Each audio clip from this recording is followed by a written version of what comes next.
So in the previous video, we went over the steps in the general mechanism for radical halogenation of alkanes.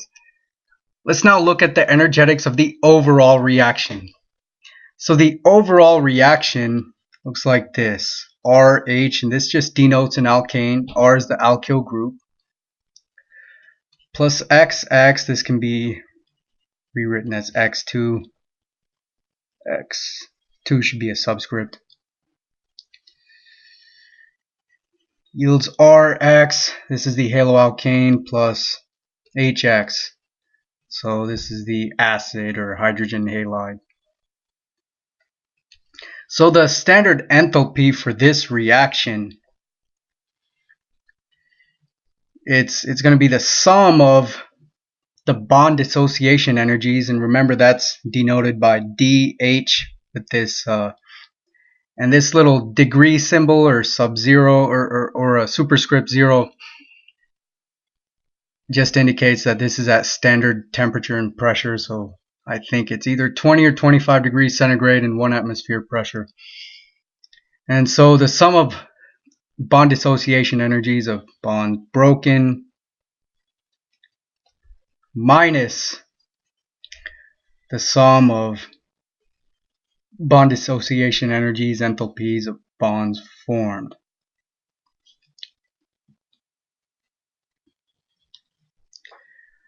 And in this case, which bonds are broken, which bonds are formed?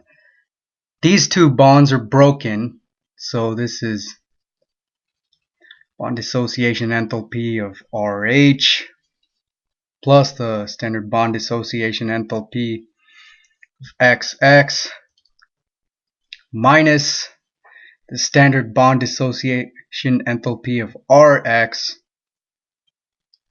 So see, this bond is broken, or this bond is formed, and this bond is formed as well. So minus the standard bond dissociation enthalpy of HX.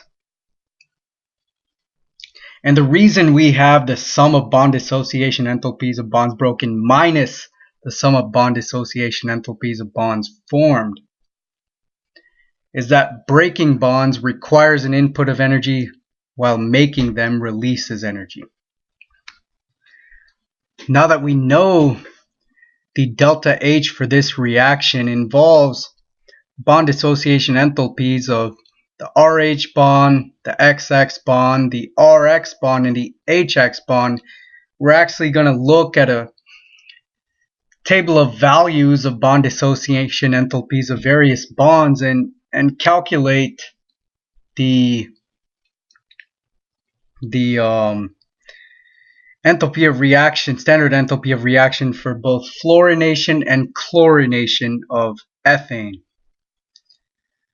So I have a table of bond dissociation enthalpies here. These are some DH values, and the way these are to be read, for example, is like if you want the bond dissociation enthalpy of HF, hydrogen fluoride, you see the H row here, and you go to the F column and you see it's 136.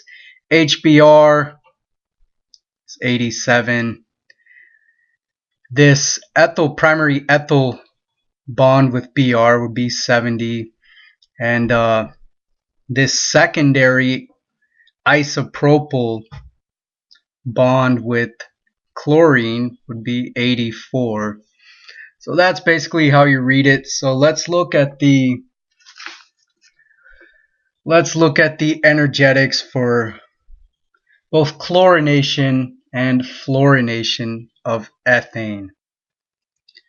So chlorination of ethane is, here I'll just write chlorination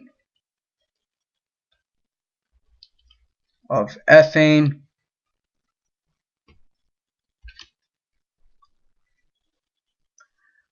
So that reaction, I'm just going to show all the bonds that are broken and formed here.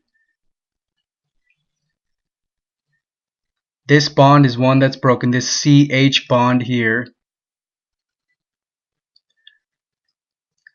This Cl-Cl bond is also one that's broken.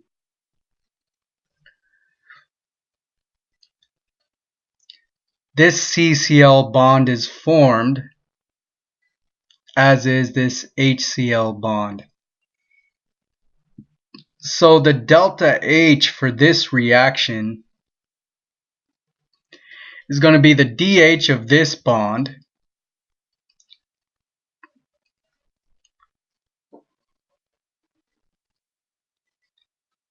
CH3CH,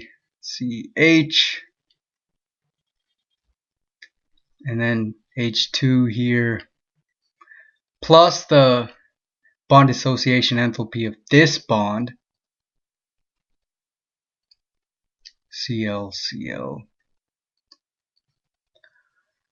minus the bond dissociation enthalpy of this bond, because this bond is formed and breaking a bond or forming a bond releases energy.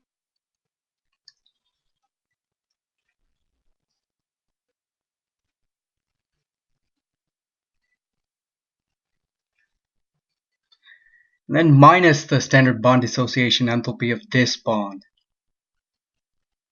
because that bond's formed as well. HCl bond is formed as well, and that its formation also releases energy. And if we work the numbers out, so we get this this CH bond in ethane. Let's see what the numbers are here. We have ethane, and we go down to the CH bond. It's 101 kilocalories per mole. So we can write equals 101. Now what about this ClCl bond? Okay, we have Cl. We go to the right, Cl. This is a Cl column, 58. So plus 58, because it's also broken. What about this CCl bond? Well, let's see, we have the ethyl column, and Cl, so minus 84. And all these are in kilocalories per mole. And then the HCl bond. Have hydrogen, and we go to the chlorine column, minus 103 kilocalories per mole. If you work out the arithmetic, this works to negative 28 kilocalories per mole. Now let's see how this stacks up with the fluorination reaction. Fluorination of ethane. So we have fluorination of ethane. And remember, the radical halogenation mechanism is really similar to all radical halogenation processes. It's the energetics that differ. So the mechanism is going to be very, very similar, essentially the same. So we're going to have this bond breaking, this FF bond breaking, this bond forming, as well as this bond forming. So delta H for this reaction is going to be the bond dissociation, the sum of the bond dissociation enthalpies of these two, this bond and this bond, minus the sum of the bond dissociation enthalpies of this bond and this bond. So it's going to write that down. So now I have all the terms written down. Now we just have to go back to the table and look up the numbers. This bond is the same as in the chlorination case. I'm pretty sure its bond dissociation enthalpy is 101. This is the ethyl CH bond, 101. So we have 101, and this fluorine diatomic fluorine bond here between the fluorine atoms, it is 38. Again, these are all in kilocalories per mole. This CF bond, this ethyl CF bond, let's see what its bond dissociation enthalpy is. It's 111 kilocalories per mole, and we might as well look up the HF bond while we're at it. is 136. So minus 111, that's this, minus 111, and then minus 136. So we work out all the arithmetic. This should work out to minus 108 kilocalories per mole. So this standard enthalpy for reaction of fluorination of ethane is negative 108 kilocalories per mole. But for chlorination, that's chlorination with a C, is negative 28 kilocalories per mole. So it's clear that the fluorination with an F is far more exothermic of a reaction. So let's take a look at each of the bonds broken and formed in both of these reactions.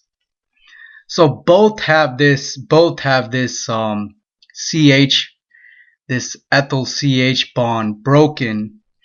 So that's not really a difference between the two.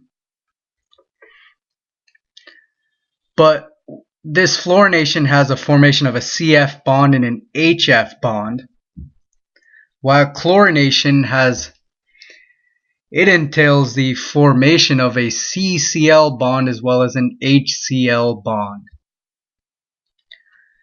So let's compare the bond strengths of the ethyl CF bond and the ethyl CF bond and the ethyl CCl bond.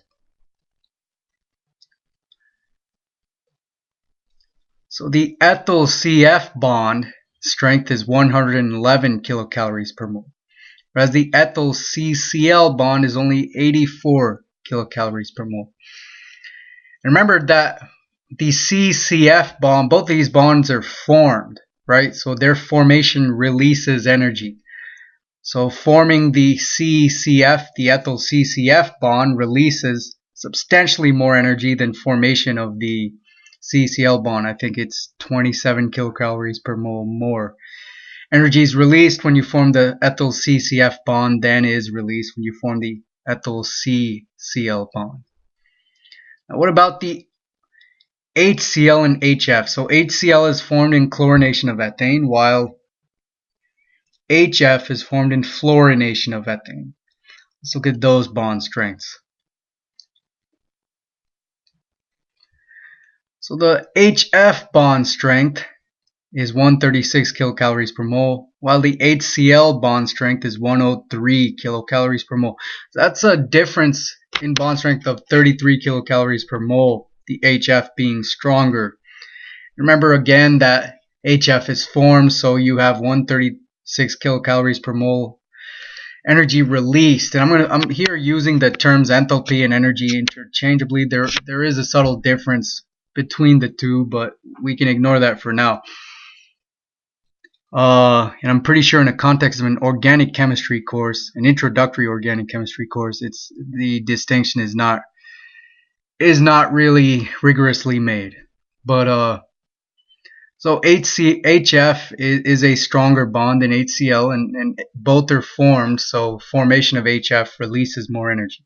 So formation of CCF releases more energy than formation of CCl, and formation of HF releases more energy than formation of HCl. So these two factors contribute to the fluorination reaction being more exothermic than the chlorination reaction. We said that both entail breaking of this alkane CH bond, but the chlorination reaction entails breaking of the Cl-Cl bond, while the fluorination reaction entails breaking of the FF bond. So let's see, the energy of the FF bond requires an input of 38 kilocalories per mole, breaking the FF bond, while breaking the Cl-Cl bond requires an input of 58 kilocalories per mole. And so this additionally contributes to the fluorination reaction being more exothermic, because less of an input is required to break that FF bond then would be required to break the Cl-Cl bond to furnish the radical. And you do, remember, you have to break this diatomic halogen bond to furnish the radical, because it's the radical that's used in the propagation step of radical halogenation. In the next video, we'll take another look at these tables of standard bond dissociation enthalpies, or this table of standard bond dissociation enthalpies, and we'll see some trends emerge. We'll also try to reason through the molecular factors that drive these trends. In addition, we'll see the effect that these trends have on reactivity of alkanes to radical halogenation, with each of the different halogens.